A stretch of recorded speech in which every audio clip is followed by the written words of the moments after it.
जय श्री हरि। स्वागत है दोस्तों आपके चैनल विजय व्रत कथा उपाय में। आशा करता हूं कि आप सभी लोग खुश होंगे। कार्तिक मास की आप सभी को हार्दिक शुभकामनाएं। आज हम आपको कार्तिक मास के व्रत कथा के 9वें अध्याय के महात्म्य के बारे में बताएंगे। इस व्रत का क्या महत्व है। और दोस्तों, अगर आप पूरे कार्तिक मास के महत्व को कहानी सुनोगे तो आपको वैकुंठ धाम की प्राप्ति जरूर होगी। दोस्तों, चाहे आप व्रत करो या ना करो, लेकिन कार्तिक मास के महात्म्य और व्रत कथा को जरूर सुने। आप इसी तरह मुझे फुल सपोर्ट करते रहिएगा ताकि मैं आपको हर प्रकार की समय समय पर अच्छी वीडियो भेज सकूं। तो चलिए दोस्तों, शुरू करते हैं इस वीडियो को। जो भी व्यक्ति इसे पढ़ेगा वह सुनेगा, उसका होगा भवसागर पार। तो चलिए दोस्तों, शुरू करते हैं कार्तिक मास के महात्मा का 9वां अध्याय। राजा पृथु ने कहा, हे मुनिश्रेष्ठ नारद जी, आपने कार्तिक माह के व्रत में जो तुलसी की जड़ में भगवान विष्णु का निवास बताकर उस स्थान की मिट्टी की पूजा करना बताया है, अतः मैं श्री तुलसी जी के महात्म्य को सुनना चाहता हूँ।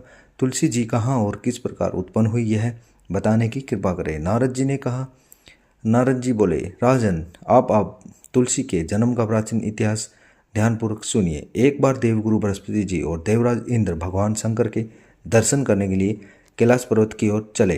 तब भगवान शंकर ने अपने भक्तों की परीक्षा लेने के लिए जटाधारी दिगंबर का रूप धारण किया।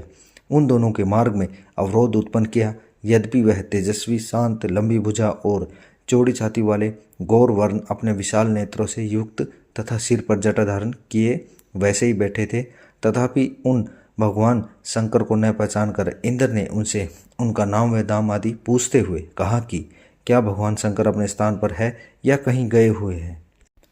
इस पर तपस्वी रूप भगवान शिव कुछ नहीं बोले। इंद्र को अपने त्रिलोकीनाथ होने का गर्व था। उसी अहंकार के प्रभाव से वह चुप किस प्रकार रह सकता था।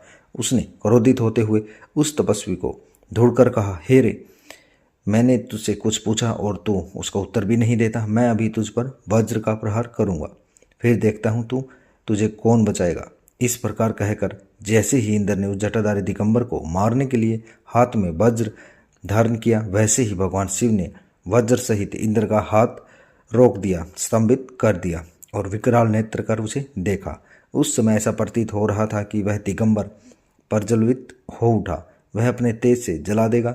भुजाएं स्तंभित होने के कारण इंद्र दुखित होने के साथ साथ अत्यंत कुपित भी हो गया। परंतु उस जटाधारी दिगंबर को देखकर बृहस्पति जी ने उन्हें भगवान शंकर जानकर प्रणाम किया और दंडवत होकर उनकी स्तुति करने लगे।